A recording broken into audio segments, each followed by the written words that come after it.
4 अगस्त को फुकेट से उड़ान भरने वाली एयर इंडिया की फ्लाइट A12379 सामान्य अंतर्राष्ट्रीय उड़ान की तरह दिल्ली की ओर बढ़ रही थी, लेकिन उड़ान के दौरान तेज टर्बुलेंस और एल्टीट्यूड में अचानक गिरावट की घटना सामने आई। कई यात्रियों को चोटें आई, केबिन के भीतर अफरा तफरी मच गई और विमान के अंदर की स्थिति सामान्य नहीं रही।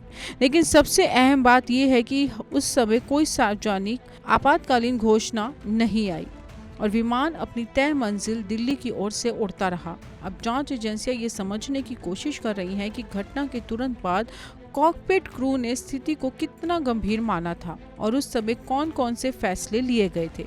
सूत्रों के अनुसार दिल्ली के करीब पहुंचने के बाद पायलट ने एयर ट्रैफिक कंट्रोल को पैन अलर्ट भेजा और बताया कि विमान में कुछ यात्री घायल हुए हैं और लैंडिंग के लिए प्राथमिकता जाहिर की। इस अलर्ट के बाद दिल्ली एटीसी ने तुरंत एम्बुलेंस सेवाओं को सक्रिय किया, रनवे पर चिकित्सा सहायता तैयार कराई और विमान को प्राथमिकता के आधार पर उतारने की व्यवस्था की। हालांकि जांच का सबसे बड़ा सवाल ये है कि अगर एल्टीट्यूड लॉस और चोटों की घटना पहले हो चुकी थी तो पैन कॉल उसी समय क्यों नहीं की गई और क्या उस दौरान किसी वैकल्पिक एयरपोर्ट पर उतरने की संभावना पर विचार किया गया था। एविएशन नियमों में पैन और मे डे दोनों आपातकालीन कॉल माने जाते हैं, लेकिन दोनों की गंभीरता अलग होती है। मे डे तब दिया जाता है जब विमान या उससे मौजूद लोगों पर तुरंत और गंभीर खतरा हो, जबकि पैन उस स्थिति के लिए होता है जहां तत्काल सहायता की जरूरत हो लेकिन विमान को नियंत्रण से बाहर या दुर्घटना के कगार पर नहीं माना जा रहा हो। इसलिए A12379 में पैन कॉल का मतलब यही नहीं है कि विमान क्रैश होने वाला था, बल्कि इसका अर्थ ये है कि पायलट ने एटीसी को बताया कि विमान में ऐसी स्थिति बन गई है जिसके लिए जमीन पर तत्काल सहायता और प्राथमिकता जरूरी है। एयरक्राफ्ट एक्सीडेंट इन्वेस्टिगेशन ब्यूरो यानी AAIB ने साफ कर दिया कि जांच पूरी होने से पहले किसी एक कारण को जिम्मेदार ठहराना जल्दबाजी होगा। फिलहाल फ्लाइट डेटा रिकॉर्डर और कॉकपिट वॉइस रिकॉर्डर को अपने कब्जे में लेकर उसकी जांच कर रही है। एयरबस की तकनीकी टीम भी इस जांच में सहयोग कर रही है। इन रिकॉर्डरों से ये पता लगाया जाएगा कि एल्टीट्यूड में गिरावट कितनी थी, उस समय विमान की गति और सिस्टम की स्थिति क्या थी, पायलटों के बीच क्या बातचीत हुई और क्या किसी तकनीक समस्या के संकेत मौजूद थे।